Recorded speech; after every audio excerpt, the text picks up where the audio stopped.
सेवा ही मेरी पहचान, शंकर सोनेजा, पैनल नंबर 26।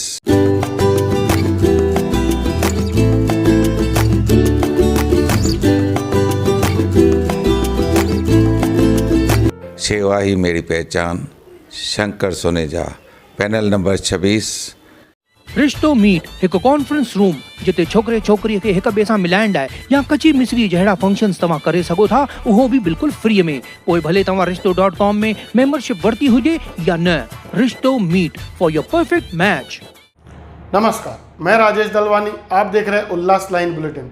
शहर की ताज़ा खबरें देखने के लिए हमारे न्यूज़ चैनल को जरूर सब्सक्राइब करें। वाल्दुनी नदी पर बंद पड़े पुल के काम को लेकर आज राष्ट्रवादी कांग्रेस पार्टी की तरफ से कैंप 3 ओटी सेक्शन के गुलराज टावर चौक परिसर में धरना आंदोलन किया गया, जहां इस आंदोलन में बड़ी संख्या में स्थानिक रहवासी इस आंदोलन में शामिल हुए। उल्लासनगर शहर के पूर्व आमदार पप्पू कलानी भी इस धरना आंदोलन में पहुंचे। यह पुल धोखादायक होने के चलते 6 महीने पहले इस पुल का भूमि पूजन कर इस खतरनाक पुल को तोड़ा गया था, लेकिन 6 महीने बाद भी पुल का निर्माण कार्य शुरू नहीं हुआ है। नतीजतन नागरिक अपनी जान जोखिम में डालकर वहां से गुजरने को मजबूर हैं। इस पुल के निर्माण कार्य में हो रही देरी के चलते राष्ट्रवादी कांग्रेस पार्टी की तरफ से उल्लासनगर 3 के गुलराज टावर चौक परिसर में आज धरना आंदोलन किया गया। वहीं अब अगर जल्द पुल का निर्माण कार्य शुरू नहीं हुआ तो राष्ट्रवादी कांग्रेस पार्टी तीव्र आंदोलन करेगी, ऐसा पार्टी के नेताओं की तरफ से इशारा दिया गया है। रास्ता रोको आंदोलन होगा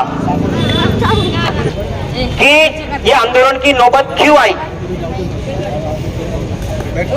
अप्रैल में इस सब क्या प्रशासन को यह पता नहीं था कि इसके नीचे पानी की लाइन गई हुई है कि जिसको जब तक शिफ्ट नहीं कर सकते तब तक पुल का काम शुरू नहीं होगा। क्या यह प्रशासन को पता नहीं था? पहली बात। दूसरी बात, जब आपने पुल का एस्टिमेट बनाया 4.25 करोड़ का, तब आपने उस पाइपलाइन को उसमें इंक्लूड नहीं किया।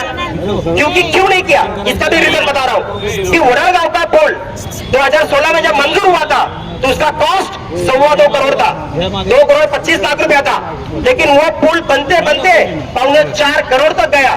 तो मैं आपसे ये पूछना चाहता हूँ कि ये 4.25 करोड़ का पुल कितने में जाने वाला है? अब आप बोलने के बाद उधर के हाइट कम है, ये ज्यादा है, वो ज्यादा है, और एस्टिमेट बड़ा के कुछ लोग हैं जो प्रशासन पर दबाव डालकर के एस्टिमेट बढ़ाने का काम कर रहे हैं। इसी में केवल अधिकारियों की गलती नहीं है, जो राज्य करता है, जो ऊपर बैठे हुए, इनमें भी इनके भ्रष्टाचार का उनका हिस्सा है। मैं सीधा यह आरोप प्रशासन पे कर रहा हूं कि इसी के कारण अपने वाटर सप्लाई का एस्टिमेट उसमें लिया नहीं गया। जब बरसात खत्म हुई तब हमने करस्पॉन्डेंस शुरू किया कि भाई पुल का काम कब शुरू होगा, क्योंकि ये 6 महीने तक हमें भी पता नहीं था कि इन्होंने एस्टिमेट उसमें कंसीडर नहीं किया है। जब बरसात के बाद इनसे जब करस्पॉन्डेंस शुरू हुआ, जब हमने उनको बार बार अवधि दी कि भाई पुल का काम चालू क्यों नहीं हो रहा है, तब जाके ये पता चला कि जब तक पाइपलाइन शिफ्ट नहीं होती है तब तक वो काम शुरू नहीं होगा। फिर हमने पीडब्ल्यूडी के खाली ब्लेम नहीं किया, तो हमने वाटर सप्लाई से भी करस्पॉन्डेंस शुरू किया, उनसे भी पत्र व्यवहार चालू किया कि ठीक है बाबा, उनसे भी हम हाथ पैर जोड़ते हैं। फिर उनको भी लेखी निवेदन दिया, उनको भी मिले कि भाई ये कब करने वाले हो।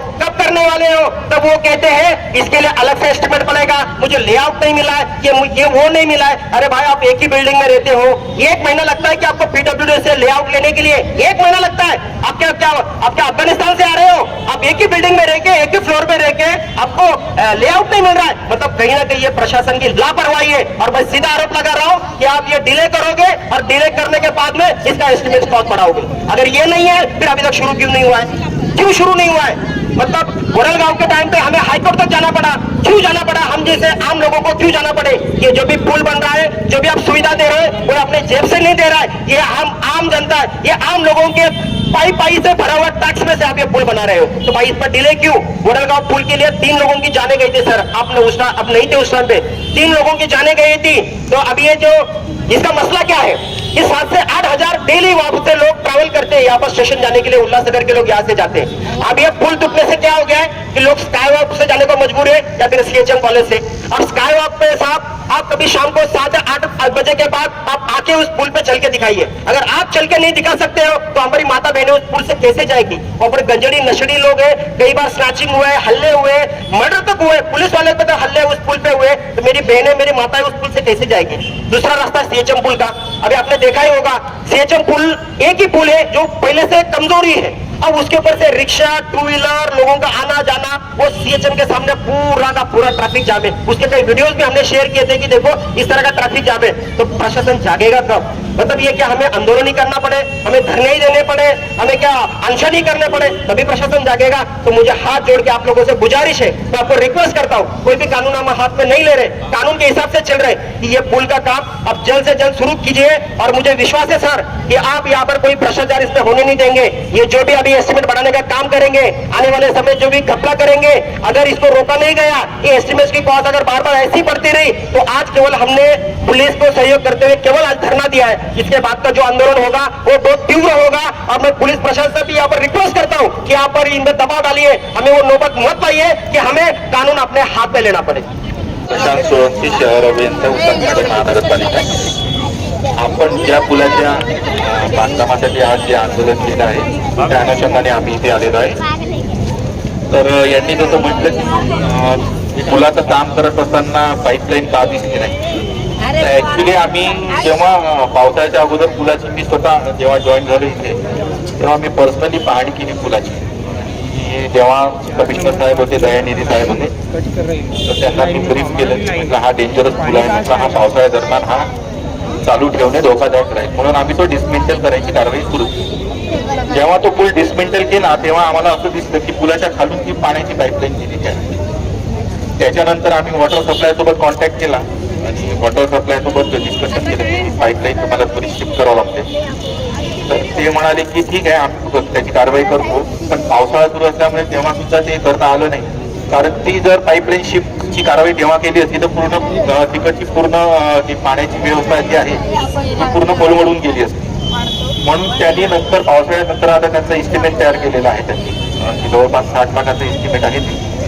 निविदा प्रक्रिया मी त्यांना सांगितलं, आज आले होते माझ्या ऑफिसमध्ये, मी त्यांना ब्रीफ केलं की तुम्ही म्हटलं शॉर्ट टेंडर नोटीस करायची तिकडची बाब म्हणून आणि 7 दिवसाची नोटीस करून ती कारवाई पूर्ण करा आणि या महिन्याच्या अखेरपर्यंत पाईपलाईन शिफ्टिंगचं काम करा.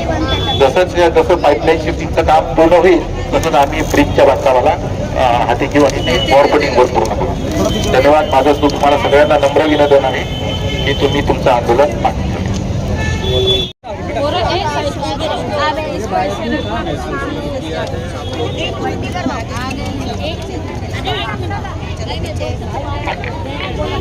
उल्लास लाइन बुलेटिन को सब्सक्राइब करें, बेल आइकॉन दबाएं और देखिए उल्लास लाइन बुलेटिन की न्यूज़ सबसे पहले आपके मोबाइल पर।